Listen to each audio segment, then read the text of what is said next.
วานันดาน้องน้ำส้นน้องสายสว่างน้องพรมณีมื้อนี้เราจะมาทดลองเกี่ยวกับกฎเกณฑ์ของซากเลอแบบง่ายดายจุดประสงค์ในการศึกษามื้อนี้เพื่อศึกษาเกี่ยวกับการบัวพันระหว่างอุณหภูมิและปริมาตรตามกฎเกณฑ์ของซากเลออุปกรณ์ในการทดลองมื้อนี้ประกอบมี 1. ปุ่มเป่า 2. ลูกปิงปอง 3. น้ำร้อน 4. น้ำเย็น 5. กระตุกน้ำ 6. บิ๊กเกอร์แล้วก็ 7. แมนหม้อต้มน้ำ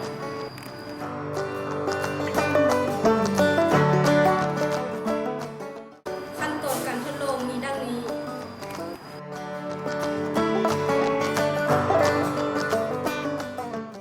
ขั้นตอน1เตรียมน้ำใส่บิ๊กเกอร์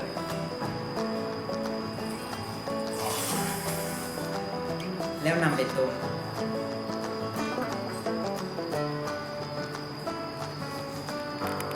หลังจากนั้นเกี่ยมน้ำก้อนใส่บิ๊กเกอร์แล้วตามด้วยน้ำผสมด้วยน้ำ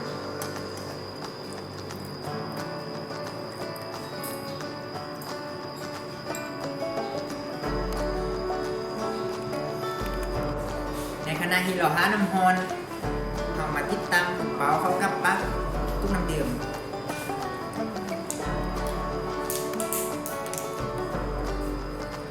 หลังจากนั้นเรานำไปจุ่มลงน้ำฮอนที่เตรียมไว้สังเกตและบันทึกผลการเปลี่ยนแปลงของเรา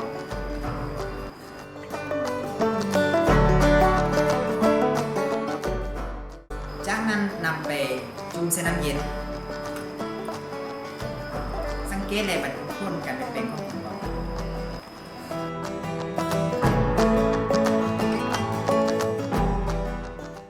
จากการทดลองเห็นว่าเมื่อนำเอากระตุกน้ำจุ่มลงน้ำร้อนเราจะสามารถสังเกตเห็นว่าปุ่มเป่ามันจะค่อยๆเบ่งขึ้น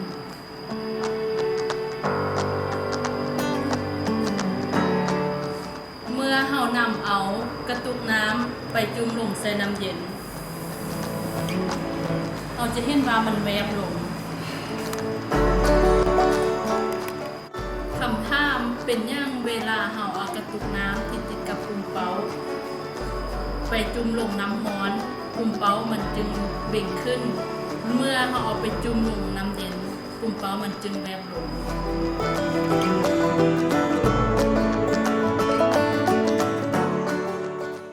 สาเหตุที่เฮ็ดให้ปุ่มเป่าเบ่งขึ้นในเวลาจุ่มใส่น้ำร้อน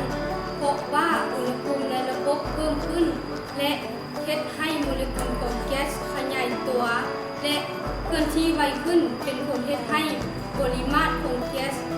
เพิ่มขึ้นสาเหตุที่เฮ็ดให้ปุ่มเป่าแวบลงในเวลาจุ่มใส่น้ำเย็นย้อนว่าอุณหภูมิของแก๊สลดลง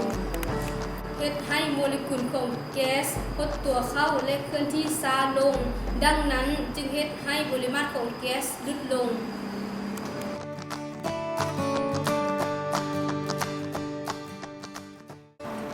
จากผลการทดลองที่ผ่านมาเราสามารถสรุปได้ว่า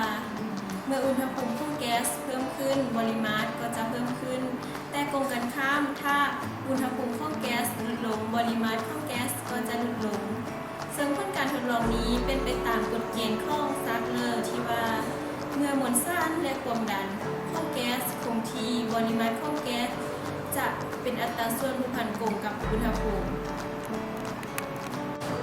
จากการทดลองของซากเลอร์นอกจากเราจะสามารถทดลองกับปุ่มเป่าแล้วเรายังสามารถทดลองโดยวิธีอื่นๆได้อีกเช่นการทดลองโดยการเอาลูกปิงปองที่เบสไปต้มใส่น้ำร้อนเราจะสามารถสังเกตได้ว่าลูกปิงปองจะกลับคืนสู่สภาพเดิม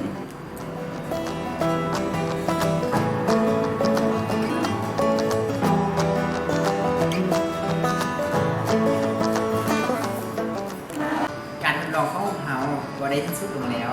ถ้าผิดพลาดประการใดก็ขอโทษขออภัย พวกเขาจะนำเอาคำติชมของพวกทานไปปรับปรุงและแก้ไขให้ดีขึ้นกว่าเก่า ท้ายนี้ขอฝากกดไลค์ กดแชร์ และกดติดตามให้ช่องเราเด้อบ๊ายบาย บ๊ายบาย สบายดี สบายดี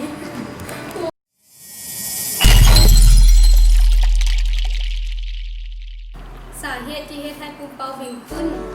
เพราะว่า สบายดีน้องซื้อวานะจ๊ะ